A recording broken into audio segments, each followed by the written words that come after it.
샬롬! 오늘 우리에게 주시는 하나님의 말씀은 사무엘하 14장 1절에서부터 3절 그리고 21절에서부터 24절까지의 말씀입니다.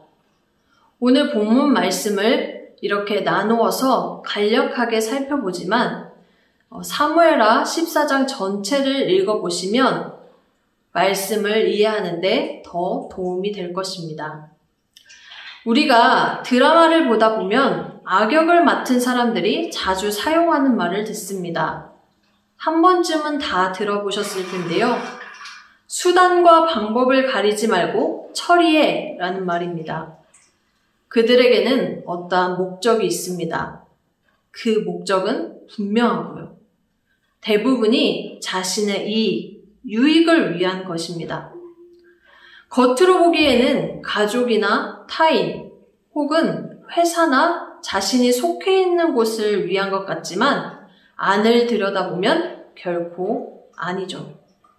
또한 자신이 세워둔 목적을 이루기 위해서 이것이 공식은 아니지만 보통 본인이 직접 나서서 그 일을 처리하지 않으려고 해요. 자신을 대신할 누군가를 세워둡니다. 그리고 그에게 덧붙여서 결코 실패해서는 안 된다라고 강력하게 말하죠. 이야기는 계속해서 전개되고 처음에는 좋게는 몇 번 정도 그럴싸하게 성공을 거두는 듯합니다. 그래서 회심의 미소를 짓기도 해요. 자신이 세워둔 목적에 한 발짝 한 발짝 더 가까이 나아가는 듯 하기 때문이죠. 그러나 결국에 보면은 처절한 실패만이 남아 있습니다. 후폭풍은 이루 말할 수가 없어요. 헛된 욕심으로 가득 차서 자신에게 주어진 이 시간들을 그렇게 허송세월하며 피나는 후회만을 남깁니다. 오늘 본문 말씀에 나온 요압을 보면서 이러한 장면들이 스쳐 지나갔습니다. 1절 말씀을 읽어보겠습니다. 수루야의 아들 요압이 왕의 마음이 압살롬에게로 향하는 줄 알고 그는 다윗 곁에서 다윗의 마음을 누구보다 잘 아는 사람이었습니다. 압살롬은 다윗의 아들로 현재 구술 땅에 도망가 있습니다. 자신의 누이였던 다말을 암놈이 욕되게 한 것에 대해 미움을 쌓고 쌓아 복수를 한 결과였죠. 3년이라는 시간이 지났고 이렇게 압살롬을 향하는 다윗의 마음을 알게 된 요압, 이 요압이 이제 나서기 시작했습니다. 압살롬을 다시 데려오는데 앞장섰던 것이죠. 겉으로 보기에는 요압과 같은 사람이 없습니다. 왕의 마음을 누구보다 잘 알고 그 마음을 헤아려 대신해서 그 일을 하려고 하니 이보다 충성된 사람이 없습니다. 그러나 안을 들여다보면 그에게는 다른 목적이 있었습니다. 다윗을 위하는 척 자신이 더욱 높아지려 했던 것이죠. 압살롬을 예루살렘으로 데리고 오는 이 일로 다윗과 압살롬의 마음 모두를 잡을 수 있을 거라 생각했습니다. 이후 압살롬이 다윗의 뒤를 이어서 왕이 되었을 때 자신을 기억해 주기에 지금이 좋은 기회였기 때문입니다.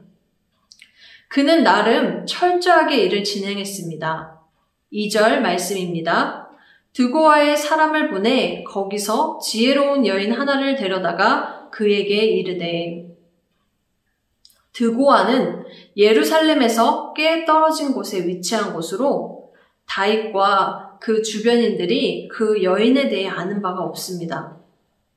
여기에 쓰인 지혜로운에 해당하는 단어는 부정적이죠. 권모술수의 능한으로 바꿀 수 있습니다. 그렇게 요압은 본인이 직접 나서서 그 일을 처리하지 않고 권모술수에 능한 드고아 여인을 앞세웠습니다.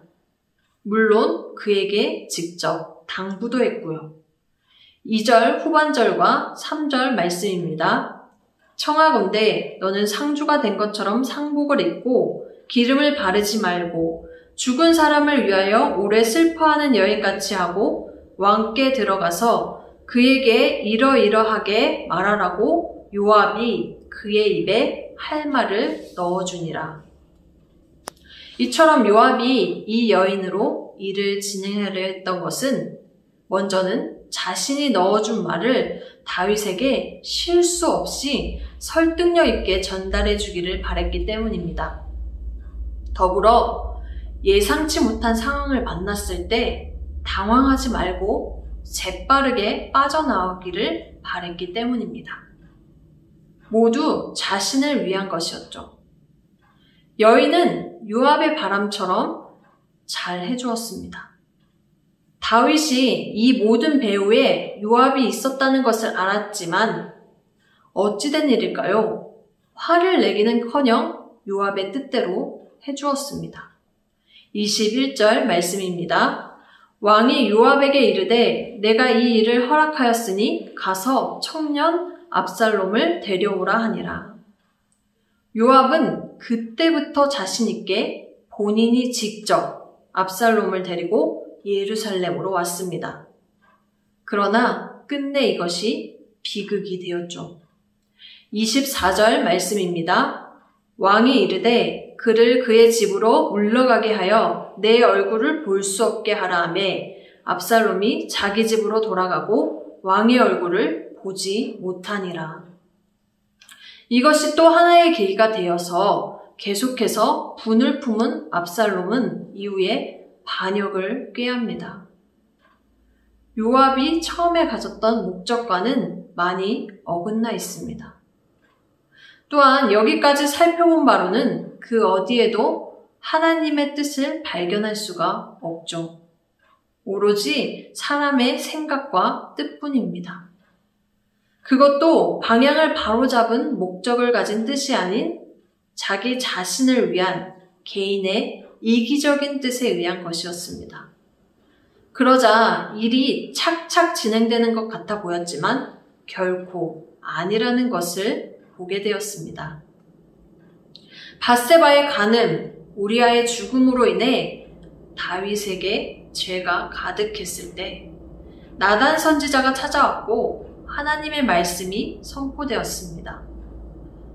그때에 다윗은 죄에서 돌아설 수 있었습니다. 그런데 본문에 와서는 죄가 아직 해결되지 않고 오히려 차곡차곡 쌓여가고 있는 그때였는데 요압이 먼저 등장을 하게 되죠. 요압이 정말 다윗의 마음을 알고 또 다윗과 압살롬의 화해를 원했다면 두고아에 있는 지혜로운 여인이 아닌 하나님의 선지자를 찾았어야 했을 것입니다.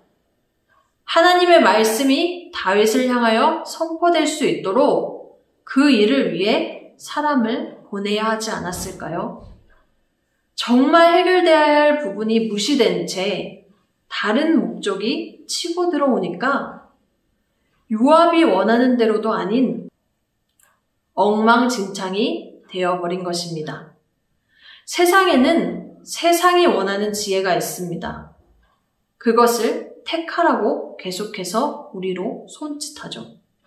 그러나 우리는 세상이 원하는 지혜를 압도하는 하나님이 원하는 지혜로 살아가는 사람임을 기억해야 합니다.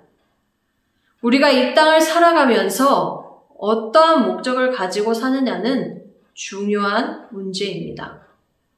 목적은 우리를 움직이는 동력이 되기 때문입니다. 거기에 더해 그 목적을 이루기 위해 어떠한 수단을 사용하느냐도 뒤따른다는 것을 우리는 또한 기억해야 할 것입니다. 악한 목적에 선한 수단이 따를 수는 없고 선한 목적에 악한 수단이 따를 수도 없습니다. 목적과 수단 모두 선한 것을 택하라.